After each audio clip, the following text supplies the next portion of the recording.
Welcome viewers. Meghan and Markle plan to kick Harry in the ass.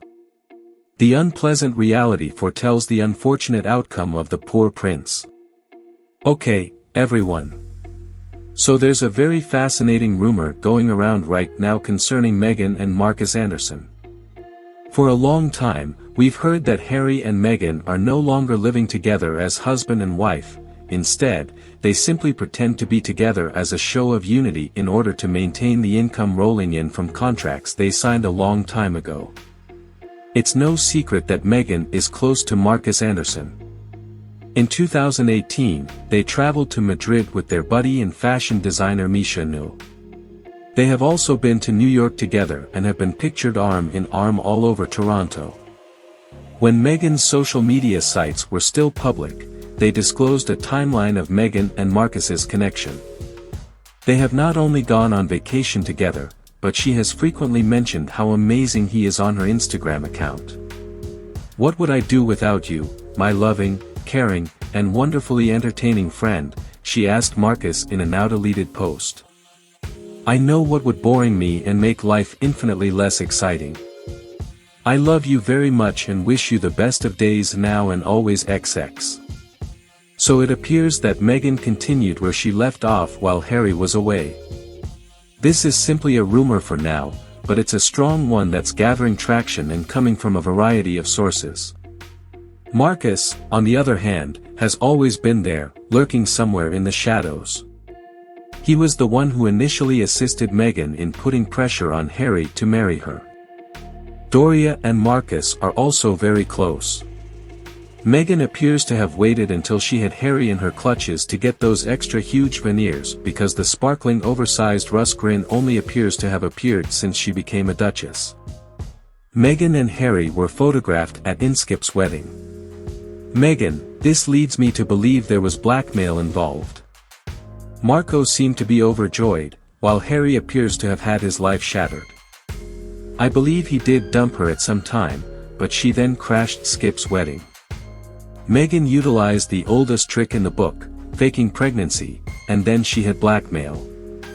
Harry appeared unhappy at his friend's wedding, but after all of his hatred for his family and, to a lesser extent, the people of the UK, I'm sorry, but he deserves it, he deserves all that's going his way. Meghan seemed to have worked very hard to change Harry from a miserable groom to a happy husband with an unhappy son, brother, and brother-in-law stepson. Meghan and Marcus, as well as her mother Doria, are about as shady and unethical as they come. Nothing is as it appears with Meghan, and Harry is aware that he encourages her. Marcus, I believe, is even worse than Meghan, and I believe he enjoys getting things started, stirring the pot, and then standing back and watching everything blow up. He's like a child who plays with matches, starts a fire, and then flees while the world burns. Harry seemed to despise his family at this time. Then he teamed up with Meghan in the hopes of destroying as much as he could and then making some money for himself. Meghan may be more evil than Harry because she devises all of these evil ideas, but he just goes along with it, which is about as bad. They remind me of some of those criminal couples, like those couple murders where the lady lures in the victims for the husband to abuse and at times she joins in, but often she just watches. I feel the royal family should exercise extreme caution with Harry, even though I do not believe he is as innocent as he claims. It's strange to me that you can't find much information about Marcus Anderson online.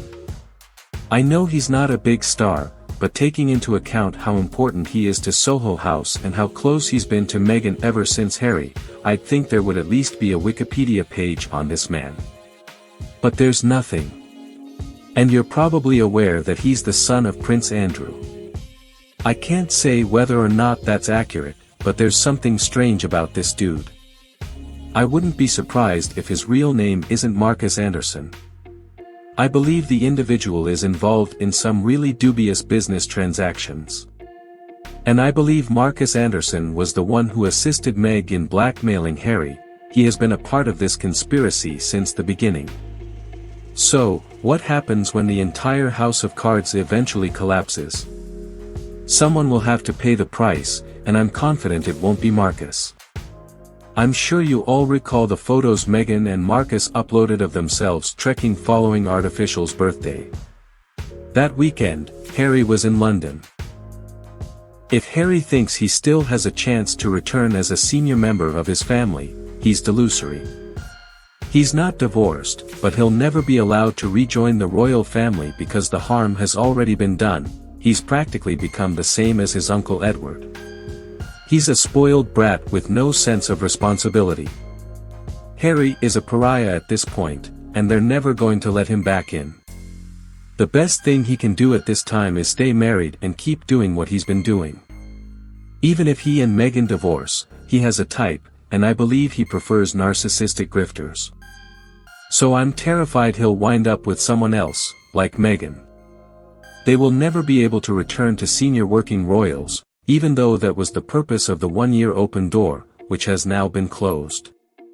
Meghan and Harry, as previously stated, wish to have their daughters christened at the chapel at Windsor Castle with the Queen there, but they are delusory. The older royals will never fully recover from the heinous accusations made by and against Harry and Meghan. And the surrounding mood would be tight and unpredictable. There's a new article saying that Princess Eugenie could be the key to Prince Harry and Meghan's reunion since she can send communications without the palace courtier knowing about it. That's not going to happen, in my opinion. How could Prince William ignore the harm they have caused the royal family by joining the firm? I mean, if his father dies, William will be in command, so Eugenie needs to step carefully if she truly wants to be a bridge back to the royal family. She might find herself stuck in the midst, and I don't think she'll like it.